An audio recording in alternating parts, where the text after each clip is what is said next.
bienvenue donc, pour cette nouvelle séance d'information sur notre site, donc web.fr et Web TV surtout ce soir. Il y a 2 semaines, on a parlé du volontariat en Asie et aujourd'hui en fait on va parler d'un autre sujet, plutôt tout ce qui est programme de chantier nature et de séjour à la ferme.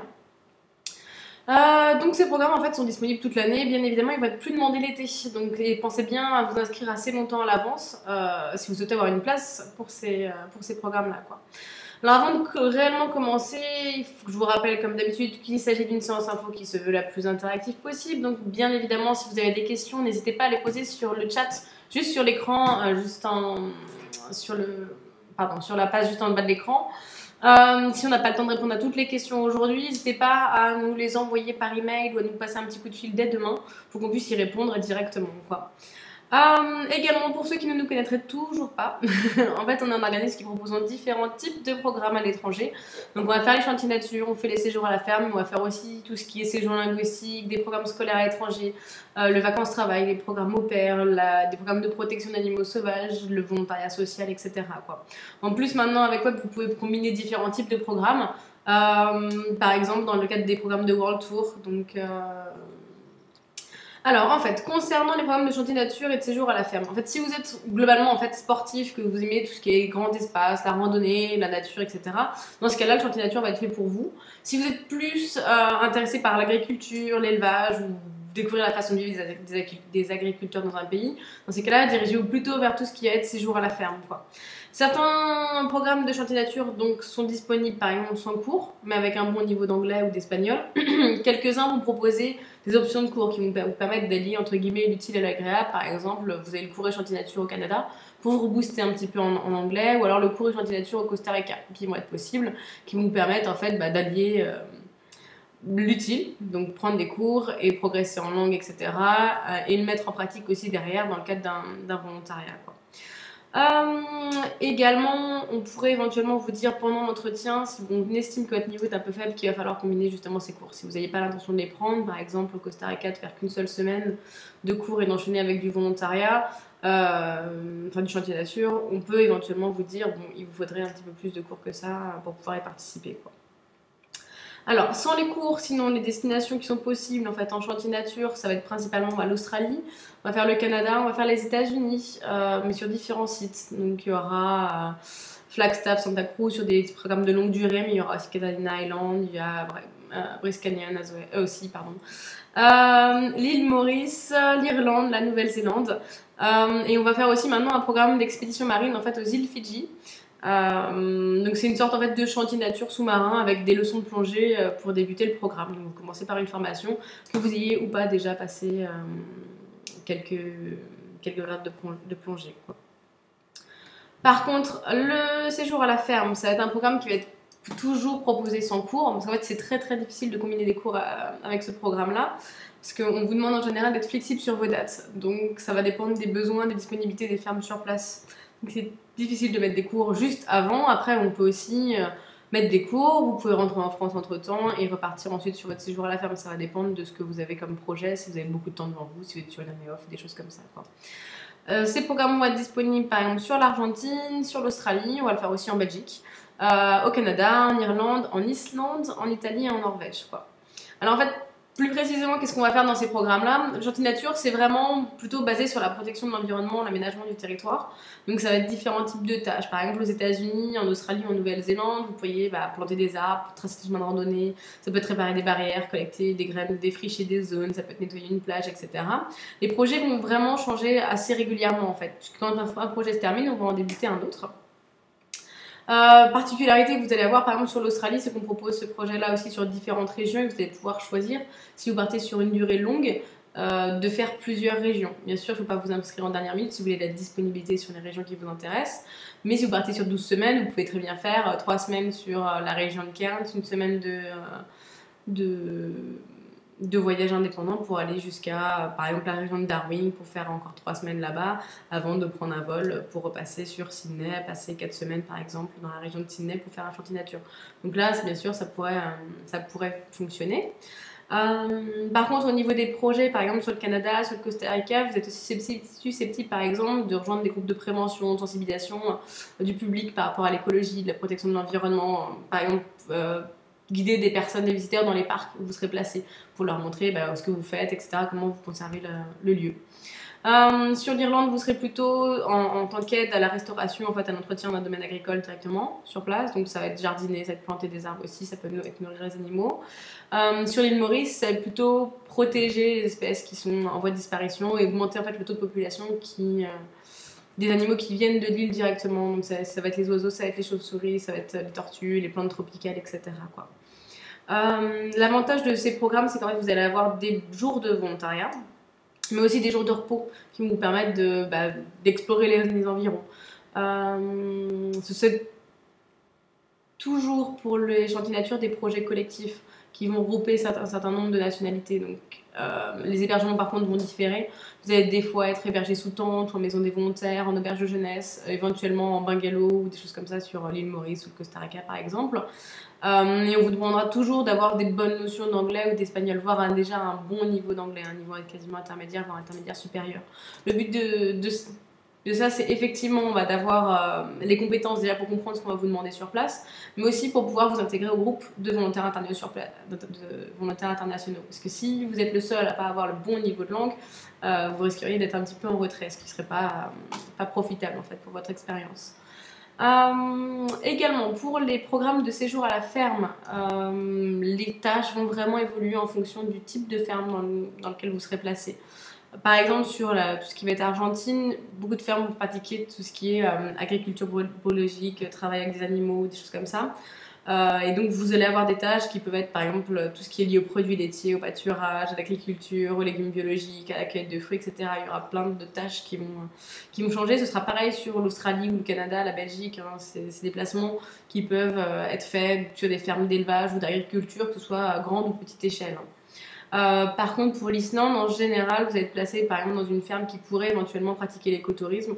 Donc, dans ces cas-là, il faudra être prêt pour l'accueil des visiteurs, leur montrer le fonctionnement de la ferme, les méthodes de fabrication, etc. sur place. Donc, vraiment, les tâches vont évoluer en fonction de votre placement. Sachant que quand vous allez remplir vos dossiers, vous allez faire des choix au niveau des placements, mais vous n'aurez pas forcément un placement de garantie directement sur place. Ensuite, sur les programmes comme le séjour à la ferme sur l'Argentine, l'Australie, le Canada, la Belgique, l'Italie, c'est des programmes qui vont être d'échange, vous êtes logé, nourri sur place. Par contre, vous n'allez pas recevoir de rémunération. Il y a par exemple uniquement l'Islande ou l'Irlande ainsi que la Norvège, qui vont vous offrir de l'argent de poche. Donc ça va être par exemple 100 € par semaine sur l'Irlande ou la Norvège, mais ce sera par exemple à la hauteur de 700 € par mois sur l'Irlande. Par contre, attention, sur ces programmes-là, les fermes vont être plus exigeantes, quoi. Elles vont vous accueillir, elles vont vous loger, vous nourrir, vous rémunérer. Donc elles vont vous demander de l'expérience, elles vont vous demander des fois jusqu'à 1 an d'expérience, elles vont vous demander d'avoir un bon niveau de langue, etc. Donc elle va vous demander un peu plus de choses. Alors, on me pose une question, à quoi correspond le niveau intermédiaire en anglais? En fait, intermédiaire, ça veut dire que vous allez pouvoir comprendre ce qu'on vous dit et y répondre. Donc avoir des conversations de base, avec quand même assez de fluidité dans ce que vous allez dire. Vous n'êtes pas obligé d'être parfaitement bilingue, vous aurez faire des petites erreurs, etc. sur les temps, mais il faut que ce soit quand même un programme, un langage assez fluide, quoi. On a une autre question. Alors, on nous demande aussi si pour aller dans un ranch ou un centre équestre, il faut avoir de l'expérience en équitation. Oui, obligatoirement. Sur le Canada de mémoire, on doit demander 2 ans d'équitation pour un ranch. Et ça doit être partout pareil. Simplement parce qu'il faut que vous ayez déjà l'habitude du club, quoi. Parce que dans un club, vous n'allez pas uniquement monter à cheval, vous allez aussi vous occuper des animaux, vous allez aussi vous occuper des box, de leur préparer la nourriture, etc. Donc ça, c'est important d'avoir déjà connu ça avant d'aller dans un ranch ou un centre équestre qui seront en volontaire, quoi. Il faut déjà connaître un peu tout ça, sinon ce serait un petit peu trop compliqué au début. Et c'est mieux aussi pour les ranchs en eux-mêmes. Pour tous ces programmes-là, vous allez en fait loger directement sur le site, hein, que ce soit sur les sites de la ferme ou alors juste être proche en pension complète, quoi. Par exemple, sur tout ce qui va être séjour à la ferme, ce qui sera aussi le cas dans les séjours dans un ranch, quoi. Ensuite, alors en fait, en pratique, À votre arrivée sur place, en fait, dans ces programmes-là, vous allez avoir deux options qui vont être possibles. Soit on va allez avoir le transfert depuis l'aéroport qui va être inclus, soit il ne le sera pas. C'est-à-dire que si le transfert est inclus, vous allez avoir quelqu'un qui va vous attendre à la sortie de l'aéroport avec un panneau à votre nom et qui vous dira et qui vous amènera directement à votre hébergement, etc. S'il n'est pas inclus, ce sera à vous de vous rendre directement jusqu'au bureau du partenaire. Par exemple en Australie, vous allez avoir rendez-vous directement au bureau avant de rejoindre votre projet. Ça, ces détails-là vont être précisés, tout comme l'hébergement, etc., dans une rubrique sur le site internet. Donc soit vous l'avez dans le logement, soit vous allez l'avoir dans la rubrique inclus, non inclus, pour chaque programme. Ça va être toujours précisé, quoi. Sur ces programmes-là, on me demande également s'il y a de la disponibilité l'été et s'il faut s'inscrire longtemps à l'avance. J'allais y venir, en fait, l'été, il y a de la disponibilité effectivement, mais il y a certains programmes qui vont être complets, éventuellement déjà longtemps à l'avance, ou par exemple sur l'Australie, ça va être certaines régions qui vont être complètes. Le nord de l'Australie, l'été par exemple, va être à température quand même chaude, il va faire beau, etc. Et donc tout ce qui va être les régions de Darwin, Cairns vont être complets assez longtemps à l'avance. Il restera de la place par exemple sur Melbourne, mais Melbourne on sera en hiver pendant que ce sera l'été en France. Donc les températures seront un peu moins agréables. Donc là on aura peut-être éventuellement encore de la place. Les programmes en ferme ou en ranch vont aussi être plus demandés l'été puisqu'il y a plus de personnes qui vont vouloir partir. Par contre il faut bien savoir que sur certaines destinations comme l'Irlande, c'est un programme de 3 mois minimum. Donc il faut avoir du temps aussi pour pouvoir partir l'été, quoi. Et sur ces programmes-là, pour s'y inscrire, il faut au minimum avoir rempli votre dossier au moins 2 ou 3 mois avant la date de départ, quoi, selon le projet. Le chantier de nature longue durée aux USA, eh bien justement, j'ai envoyé une demande aujourd'hui pour savoir où on était au niveau des disponibilités, puisque les années précédentes, on a toujours été complet très longtemps à l'avance. Donc là, on le saura bientôt. Si vous voulez nous renvoyer la question à la limite par mail pour qu'on se renseigne directement par rapport à une date de départ qui vous intéresserait, n'hésitez pas. Donc pour envoyer des emails par exemple pour ça, il faudrait l'envoyer directement sur le info@web.fr. Voilà, donc si jamais on ne répond pas à vos questions directement, éventuellement on a peut-être un souci sur le chat, n'hésitez pas à nous envoyer en fait un email demain, donc sur le info@web.fr, ou alors à nous passer un petit coup de téléphone. Donc on va avoir le téléphone du bureau de Paris ou le bureau de Lyon, hein. Vous allez avoir les numéros à chaque fois sur le site. On va me demander également qui fournit les vols. Sur ces programmes-là, ce sera toujours aux participants de s'occuper, de payer son vol. Par contre, Web peut l'organiser, c'est-à-dire sur pas mal de destinations, vous pouvez nous demander une proposition de vol. Là, on vous dira par exemple à tel tarif, on a trouvé tel vol. Après, vous pouvez l'accepter ou la refuser. Si vous l'acceptez, si vous la refusez, pardon, ce sera à vous de trouver votre propre vol sur Internet, quoi. Mais on peut l'organiser pour vous, effectivement. Ensuite, concernant les conditions de participation à ces programmes-là. Donc pour tous ces programmes, les conditions vont être assez similaires. Par exemple, on va au niveau de l'âge, sur le Costa Rica, en chantier nature, ça va être 16 ans, mais pour tous les autres programmes, ça va être à partir de 18 ans principalement. Et pour les séjours à la ferme, on va avoir soit du 18 à 30 ans, soit du 18 à 35 ans. 35 ans, ça va être par exemple pour le Canada ou pour la Norvège. Également au niveau des conditions plus générales, on va vous demander toujours d'être ressortissant de l'Union Européenne, d'avoir un casier judiciaire vierge bien évidemment, pour vivre dans des conditions sommaires, parce que certaines destinations, Costa Rica par exemple, ça va pas forcément être toujours avec de l'eau chaude ou de l'électricité toute la journée. Également tout ce qui est conditions de sécurité, selon certains pays c'est pas toujours exactement comme en France. On va avoir aussi une bonne santé physique pour ces programmes-là, avoir de bonnes notions d'anglais et d'espagnol, voire un niveau intermédiaire.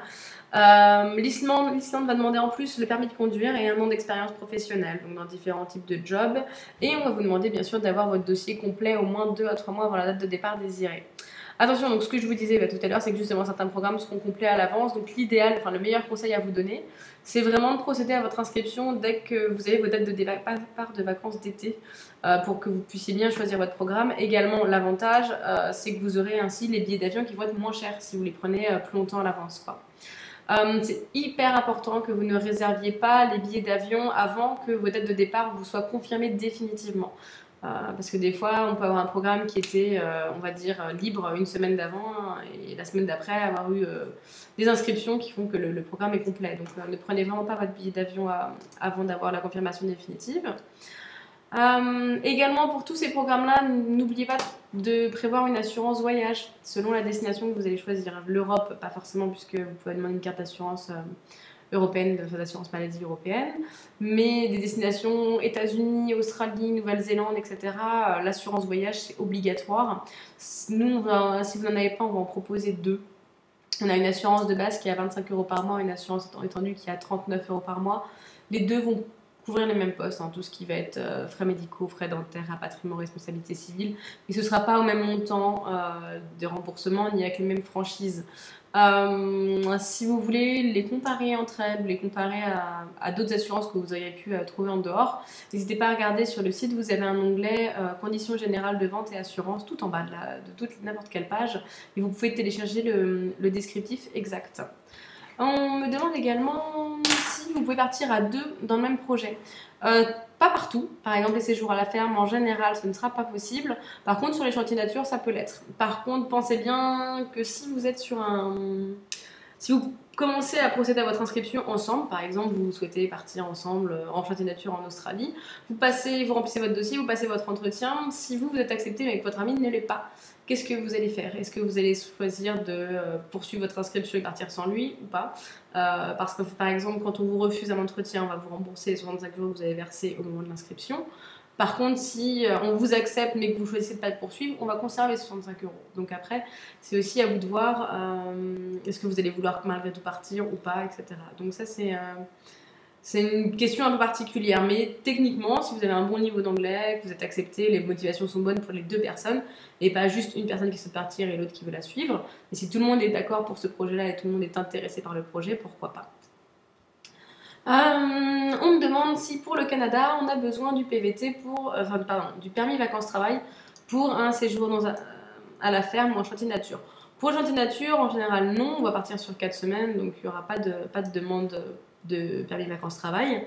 Par contre, pour un séjour à la ferme, oui, si vous voulez partir plus de 4 semaines.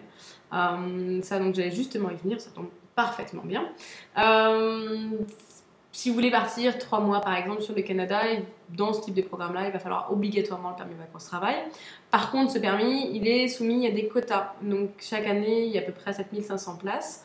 Cette année, par exemple, ils sont partis en 2 jours. Donc si vous voulez partir par exemple en 2013 sur ce programme-là, ce n'est déjà plus possible. Ce sera possible pour l'année 2014. Dans ces cas-là, il faudra que vous fassiez votre demande de permis vacances-travail à peu près au mois de novembre 2013 pour pouvoir partir l'année d'après. Sinon, vous risquez de ne pas l'avoir, sachant que ça part très rapidement. Donc il faut vraiment regarder tous les jours au mois de novembre le site internet de l'ambassade du Canada pour remplir son dossier et être dans les temps. Également, ce que je voulais préciser, c'était que sur les programmes, par exemple sur l'Australie et la Nouvelle-Zélande, vous avez la possibilité de combiner avec d'autres programmes, comme justement le visa vacances-travail, qui vous permettrait de partir par exemple 6 mois, 1 an sur ces destinations-là pour y travailler. Donc vous pouvez très bien commencer par quelques semaines en chantier nature, quelques semaines en séjour à la ferme, et ensuite trouver un petit job sur place pour pouvoir financer la suite de votre voyage, rester plus longtemps.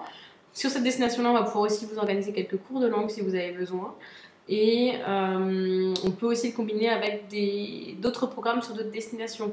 Vous pouvez très bien partir aux États-Unis au début, faire un séjour linguistique avant d'aller en Australie faire du chantier nature et revenir en France en passant par la Thaïlande ou une destination asiatique pour faire du volontariat. Il va y avoir des possibilités de ce genre-là. Donc si vous avez quelques idées en tête, il ne faut vraiment pas hésiter à nous contacter, à nous envoyer un petit mail pour qu'on puisse étudier avec vous les possibilités en termes de visa, en termes de distance, de destination, de billets d'avion, des choses comme ça, quoi.